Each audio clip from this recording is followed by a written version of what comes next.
I was thinking about the laying new pipes. Getting out ahead to me is like laying new pipes before you need them. Yeah. Yeah. We think that's a good idea. Just always have fresh, clean pipes through which the universe can yield gold or anything else that you might like. Because, I look at maintaining momentum, and to me that is the way I would try to do it, or I do try to do now it. Let's think about that. If there's momentum flowing through your pipes, they're not as likely to get clogged, are they?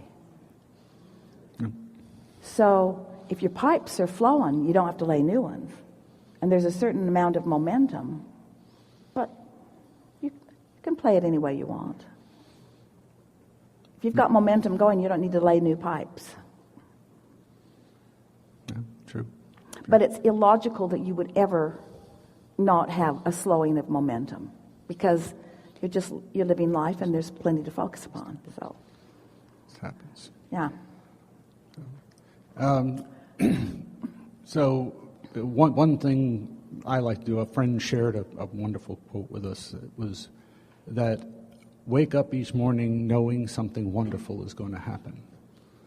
And I look at that as a way of Choosing a high-flying disc. Yeah. just starting that way, and it's true. Something wonderful happens. And the more every day. often you do it, then the more the universe yields it to you, and the more you believe it, and the more you practice the vibration of it, and the more law of attraction brings it to you. Yes, exactly. Yes. Wonderful. I've been fascinated with after Jerry made his transition, hearing the stories of how he and Esther have communicated and how he has helped Esther, and is someone who has made their transition, someone you are close to, more accessible to you? Yes, but only because of your expectation. In other words, everyone who is non-physical, you have access to their attention. Even if you never met them, if it was someone who you have interest about, you call them and they come. But it's how clear are your pipes? And in Esther's case, her expectation is greater relative to Jerry because he's on her mind so much. Yeah. It's an interesting thing to watch Esther and so many of our physical friends beginning to catch a glimpse of the true continuity of life that we are all about.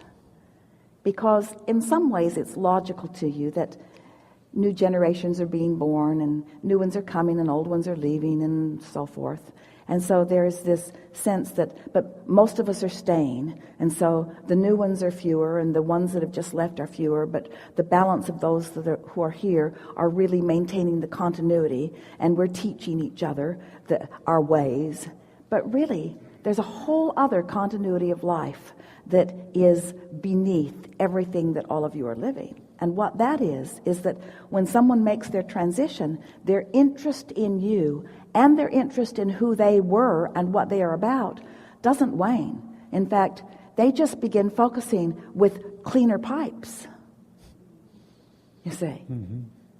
Their desires are still as they were, but their expectation is pure and their pipes are wide open, which means those of you who have been playing with them, you can have a little bit of a rough ride if your pipes aren't as open as theirs are. And it takes some doing to get your pipes that open, because now you've got to really trust who you are. Now you're focusing upon the laws of the universe. Now you're more interested in the vibrational aspects of life. Now the tangible things are less significant to you. In other words, to be physically focused and non-physically inclined is the best of all worlds. You see. That's that sensation that our friend was having, that she just can't move fast enough because she's taking non-physical energy and trying to apply it specifically to physical action. And energy just moves so much faster than action that after a little while, you let go of the need to act on all of it, and you just start enjoying the flow of the energy. Letting it happen. For example, think about the feeling of love, or the feeling of being in love, the feeling of loving someone, or the feeling of appreciating someone, and then try to make it tangible and physical, and see how just the application of that just slows it down. There's so much about your physical world that is about non-physical energy flowing.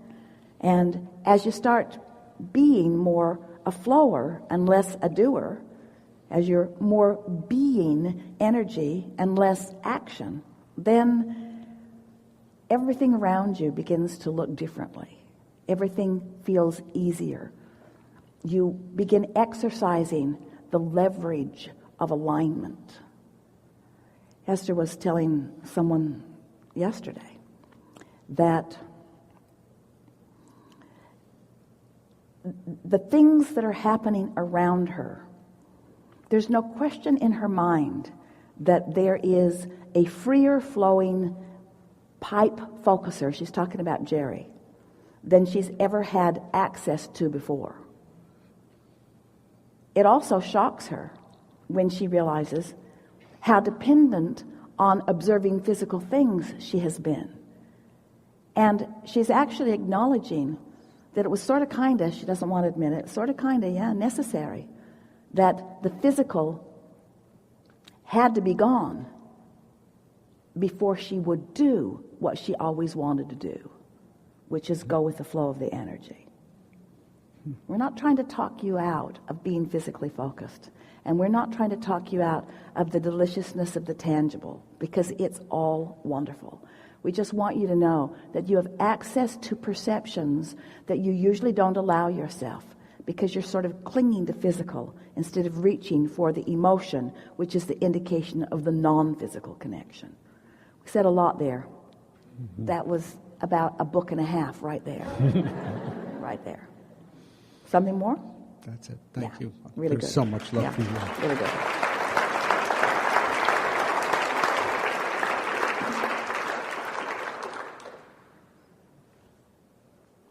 Wait.